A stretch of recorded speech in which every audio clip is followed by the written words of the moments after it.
Hey guys, welcome back to my channel. I am Prairana and I am on a mission to make India talk about money without any taboo. So today we are going to talk about a topic which has been in demand for so long. Like we have talked about budgeting as a 20-year-old, 30-year-old, 40-year-old and so much, but we have not talked about budgeting as a couple and to become an actual power couple. So we're going to talk about that today. First we are going to discuss why it is important, then how you should do a budgeting, and then where you should invest as a couple. So these are the 3 points which we are going to discuss today. So stay with me for a lot of value and information. Let's begin. So when I got married or I see my friends getting married, the most important thing we talk about is compatibility, understanding, sometimes looks, their future prospects, their career. Well, all that is necessary, but honestly, I have not seen people talking about their future or financially how sound they are going to be in future or their financial planning in a general terms. Now, whenever you talk about money with your friends, your relatives, your partner, it is sound very taboo, or it has been considered that if you are talking about money with the people you are in relationship, you value money more than the people. Well, that's not true. If you are able to talk about money with the other person, that shows how serious you are about that relationship. So very first change which needs to be bought in the society is that the mindset has to be changed around the money. Okay, let me take this opportunity to point out why it is important to do a financial planning as a couple. Number one thing, if as a couple you are doing financial planning, none of you will feel burdened for the responsibilities as an individual. Trust me, it happens. Trust me, you have never thought that you are the only one who is taking the responsibility of the entire relationship, maybe financially, emotionally or any other way. But when it comes financially, we are mostly embarrassed discussing it with the other person. So to avoid such kind of situation in the future, it is better to start discussing the matters initially. Also, it helps you to create better assets in life. How, like suppose if you are planning to have a house in next 5 years or a car in next 3 years and you are making a contribution towards it. Over the period of next 2 to 3 years, you realize your spouse does not want that car or your spouse does not want a house in that particular area or not of that size, and they are not ready to accept the idea. What will it lead to? It will just lead to a confrontation and it will also make you feel bad for all the investments and all the thought you have put in the process till this time. So to avoid all those things later and have a same vision for future, it's very important to discuss it beforehand. Next, you can plan for a better future for your kids. If you are contributing together, if you are planning together, your vision is aligned and you can make a better contribution and create a better corpus for your children.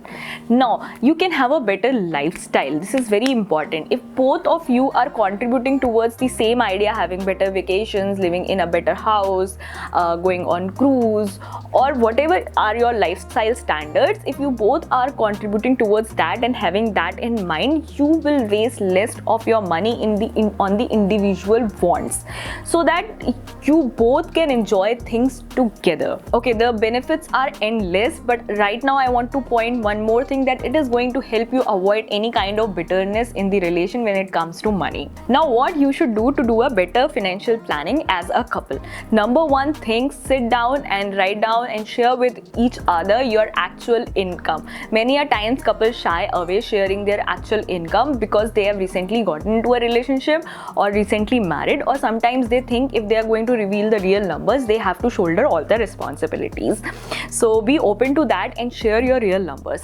Number two, write down all the expenses which are there around the house which affect both of you, like your electricity bill, your grocery bill, your water bill and stuff like that, which is going to affect both of you in a day-to-day life. Not your salon visits, not your gaming CDs and all those stuff, but the expenses which are going to affect both of you. So basically we are talking about budgeting. So budgeting says there are 3 parts to it: the needs, wants and investment. So here what you have to write down are your needs, not the wants. We will leave wants separately. Okay, here what you have to contribute together is the needs. Now, once you have written down all your needs, what you have to do, suppose one of you is earning 50,000, other one of you is earning 25,000. So the ratio of your income is 1:2, 25:50, right? Now your expenditure is suppose 30,000 per month. Divide this expenditure proportionally into the ratio of your income. That is 1:2 or whatever it is for you. that will help you to make the other partner understand that how much it goes in running a house, and you both have a skin in that, you both are shouldering the responsibility, you feel both will feel good about it. Now you have to keep your wants separately. Your wants should not be put together and need not to be contributed. Whatever money goes towards your want, like your movie ticket, parties, your ordering in, and all those have to be done separately, because it is what you want as an individual. Okay, now one very important thing which lot of couple enjoy these days is traveling. Now traveling expenses can be very subjective. I'll give you an idea how we as a couple, me and my husband, do it. So we earn almost the same kind of salary, and it is an unwritten rule since the very beginning. If the expense is very high for a travel like 1 lakh or more, we contribute equally. However, if we are going on a weekend trip somewhere, or for a staycation, for a 1 or 2 day trip, one of us would make a booking, because those are generally impromptu trips, and one of us can make a booking, and the other person takes care of petrol, dinner and lunch. Generally it comes to the same amount. Now the idea is not to contribute 50-50, the idea is to shoulder the responsibility. So maybe one person has contributed 12,000, other person has contributed 14,000, 2,000 here and there. That does not make a huge difference. The point is that you both should be able to enjoy the trip. Otherwise, if you think that there is some other way which will work for you, work it out. But I personally believe for the bigger trips which cost you more than 50k, the individual contribution if you are making towards the trip, if not 50-50%, then at least proportional to your income makes more sense. Now you'll ask me, what about the other stuff like dining outs and going for a movie night and stuff? So I would say, like, generally what we do is dining out is more of my husband's thing. So whenever we go out, he makes the payment. However, when I like to cook things at home, I buy those ingredients. Those are really expensive in India, as you guys know. Besides that, if I want to upgrade something in a house, like I want to buy a new painting, new decorative item, I do that. Similarly, if he wants to buy something for the house which he thinks is important, he buys. Now you know why it is important to plan as a couple. You know how you should plan as a couple. Now where to invest as a couple? Number one thing which you need to do is a family health insurance or a couple health insurance, and you should pay individually 50-50 for that amount, but take that insurance together, because the premium is lesser that way. Don't take it individually.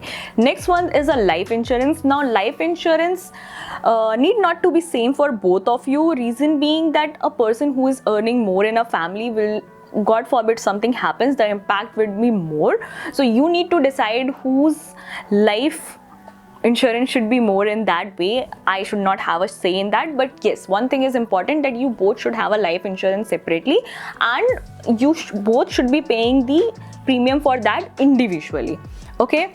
Now, once your insurance is out of the way, next comes your investment.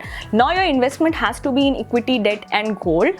Now your investment need not to be of the same amount. It depends on so many factors besides the common goal. If you have any common goal, you can start investing to that account together. However, otherwise I would suggest you to make a separate investments based on your age, your income and your risk profile, because investments are very subjective that way. Now what exactly, how much you have to put in equity, debt and all that, we are not going to discuss in this video. I made a lot of videos about that separately, and a lot of videos are about to come, how to make investment in 20s, 30s. You can look into that videos to get a better idea, or budgeting videos, Excel sheet videos. You will get a better idea there. But the point here is that you should make your individual investments and not together based on your risk profile, age and income.